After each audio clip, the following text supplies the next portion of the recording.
نتحدث في هذا الفيديو على ردود أفعال اللاعبين بعد مباراة المغرب ضد كرواتيا، زائد الحالة الصحية لمزراوي وأشرف حكيمي. والبداية ستكون مع مهدي بن عطية القائد السابق للمنتخب المغربي، حيث أعرب على إعجابه بظهير PSG أشرف حكيمي واعتبره أحسن لاعب في صفوف الأسود. وقال بن عطية في تصريح له لقنوات بيان سبورت: أشرف حكيمي هو أفضل لاعب في المنتخب المغربي، حيث ينطلق من الخلف بسرعة رهيبة ويقدم تمريرات تشكل خطرا على الخصوم، بالإضافة إلى تهديده للمنافسين مع تسجيل الأهداف. فيما لوفرين اللاعب الكرواتي واللاعب السابق لليفربول الإنجليزي أوضح أنه لم يتفاجأ بأداء المنتخب المغربي في مباراة اليوم، وأكد أنها كانت مباراة صعبة وأن التعادل عادلا للطرفين. ثم وصل حديثه قائلا: الكل كان يعتقد بأننا سنفوز على المغرب بسهولة، ولكن بالنظر إلى العناصر التي يملكها المنتخب المغربي ستدرك بأنه منتخب قوي ويستحقون هذه النتيجة. ونفس التصريح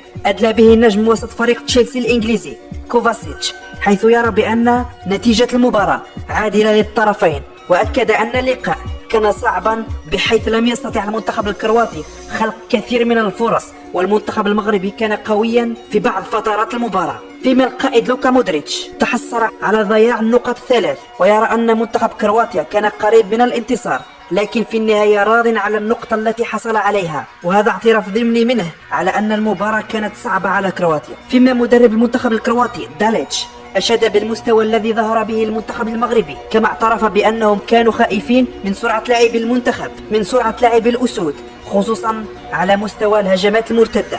ومن خلال المباراة تأكد بأن المنتخب المغربي استعد بشكل جيد للمنتخب الكرواتي، وفي نهاية المطاف التعادل كان منصفا للطرفين. فيما حكيم زياش اعتبر التعادل أمام المنتخب الكرواتي نتيجة جيدة، رغم أن المنتخب المغربي كان يطمح إلى حصد الانتصار، وأكد بأن الأسود سيخوضون مباراة بلجيكا بطموح كبير من أجل الانتصار.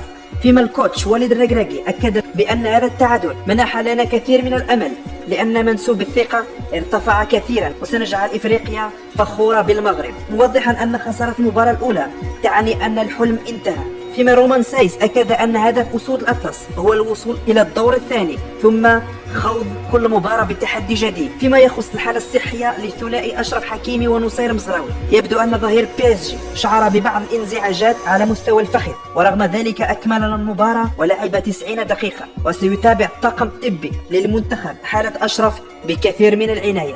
فيما نصير مزراوي خرج من اللقاء بعد 60 دقيقة، وإلى حدود اللحظة هناك شكوك حول مشاركة مزراوي في اللقاء القادم ضد منتخب بلجيكا، في انتظار الخبر الرسمي من الطاقم الطبي للمنتخب المغربي. فأتمنى أن تكون الإصابة طفيفة لمزراوي كي يلتحق باللقاء القادم لأسود الأطلس. وفي النهاية شكرا لكم على متابعة الفيديو، وإلى فيديو آخر إن شاء الله، والسلام عليكم.